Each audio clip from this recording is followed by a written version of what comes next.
guys, it's Kelly. I am back with another process video. Today's layout is for the Counterfeit Kit Challenge blog, where I am their guest designer for the month of October.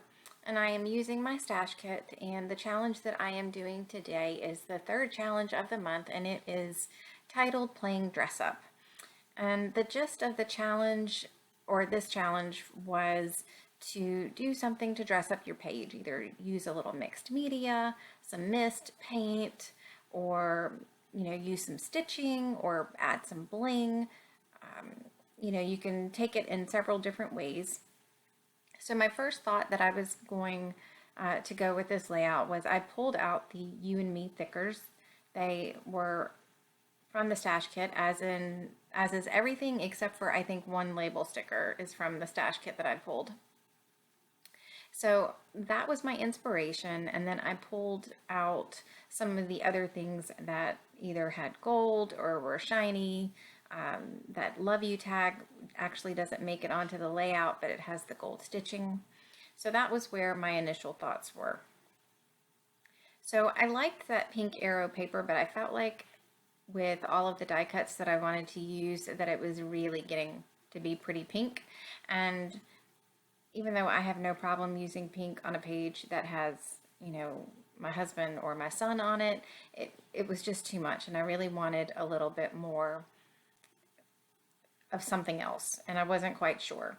So I flipped this over, and I really liked the wood grain behind it, and so that's where I thought that I was going to go for a while, and I don't end up keeping this either. I am going to keep, this is the general layout of the layout, the general design of the layout, and I came upon this pretty quickly, and I'm just going to tweak it. And sometimes it's interesting to see how fast certain design elements come together, and then sometimes how it just seems it's a big struggle. So I am just playing around with the layers behind the photo. My thought was that I wanted to add more paper layers, but I felt like with the pattern paper behind the photo and then the pattern paper background, that what I wanted just was going to be too much. And I keep going with it because for me, sometimes when you push through, you're able to figure out how to make it look right, or you're able to figure out what your stumbling block is.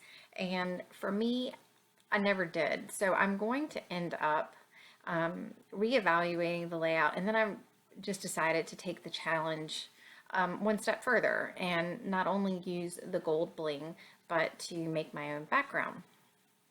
So while I'm thinking about all of this, I continue going through my layout just because I know that there's some things that I really like. And one of the things that I like to do is mount my photos on white cardstock. I feel like it just helps make the photo stand out that much more. And I knew that I wanted to use the doily, and I knew that I wanted to back the photo in the pretty pink. I have just loved the pink in the kit that I have put together, and most of it has been pink paisley Cedar Lane collection, so that has definitely been one of my favorites. So this is the point where I kind of walk away from it and I come back and I decide that I want to make my own background using some distress inks. And I have not done this in a while, and I did not like the way that my first pass at my distress inks looked. There was this blob, and you can kind of see right there, and I just didn't like where the blob was. So I was trying to see if I could cover it up, or if I could just move it around. And then I was like, once I cover it up, the mist is too, not the mist, the distress ink is too far over on my page. So I just took the dryer and I dried both sides of the page to try to straighten it out. And I was just a little bit more careful when I put my distress ink down this time. And this looked great. This was exactly what I wanted. So if you haven't done this technique, it is fun and it is easy. And you basically just smush it down on some plastic add a little bit of water, and then push it down on your page. And what I'm doing now with the brush is I just decided there was a couple of places that I really wanted a little bit more concentrated color, and I just put my brush on it and put it down on the paper. So because it is a layout that is going to have some gold bling on it, gold Heidi shine is a must. And I just mop up a little bit of the excess and I'm going to dry it because I am in a hurry and I feel like the layout is finally coming together with what I had in mind. So I am going to add a header and a footer, I guess is what I'm going to call it, to the top and the bottom, and it just helps to frame the page. And this is when I could pull out the extra paper layers that I had sitting on the side of my desk where you can't see. It's just out of frame. And I felt like at this point, all of the patterns that I wanted to use were on the page without it being overwhelming and with the patterns making sense, or at least to me. And the one other thing I was able to pull out, which has been in my stash since I've had it, are those potty people. I think that they came in a hip kit with Simple Stories wood veneer, and potty people I see people use, and I think it's cute. It's just something that I don't reach for, and obviously they were still in my stash, so it was nice to be able to get those onto a page that actually, for me made sense to have a man and a woman with a heart over them. So this is pretty much how my layout is going to look. I'm just going ahead and getting things stuck down. I love the papers in this pink paisley Cedar Lane collection. I think that they are just beautiful, and I was so happy that I finally was able to use at least some of those flower die cuts that you see on the left hand side. Those are by Jen Hadfield DIY Home, I believe, and I just think they are so pretty, and it's nice to be able to get things like this used on your page as opposed to staying in your stash, because using it is just so much better. So I am going to pop up the floral die cut just to give it a little bit more dimension, and I also just was really liking the way the fox fit down on top of the heart and right in between the flowers. So I just thought that it would add just a little bit more interest to that little cluster, and that is probably my favorite cluster just because that little fox is so stinking cute. So these labels are something that I did pull from my stash outside of the kit, and they are from Michaels. They are the We Are Memory Keepers,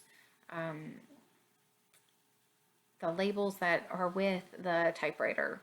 So that I did pull. They were sitting on my desk because I had just bought them. So I did go ahead and put these or this die cut up on foam as well. If I usually pop up one thing, I'd like to pop up more than just one item, unless it's my photo, just to bring some continuity to either the clusters or around the page.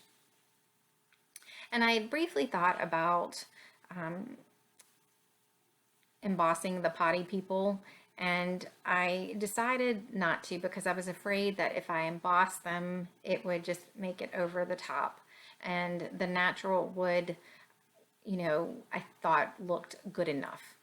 And, sometimes I'm a little hesitant when it comes to altering something where you can't take it back. And, I just felt like if it wasn't completely broken, to just leave it. So that's pretty much it for me today. I am just going to finish adhering everything down with my quick dry adhesive, and I will take a look through the puffy stickers and the washi that I included in the kit just to make sure there isn't anything else that I can add. And I do end up taking one of the clear stickers, and I believe that it says happiness, and I'm going to put it right on the top of some of the paper layers. And I just thought that it worked well, and it brought that color up to the top of the photo as well. So I do have some close-ups at the end, and if you look on my blog, you will see a list of participants for the Counterfeit Kit Challenge. It has been a pleasure to be their guest designer for the month of October, and I just want to thank them very much for thinking of me. And I will have another video up soon. I hope you guys have a great day. I will see you soon. Bye.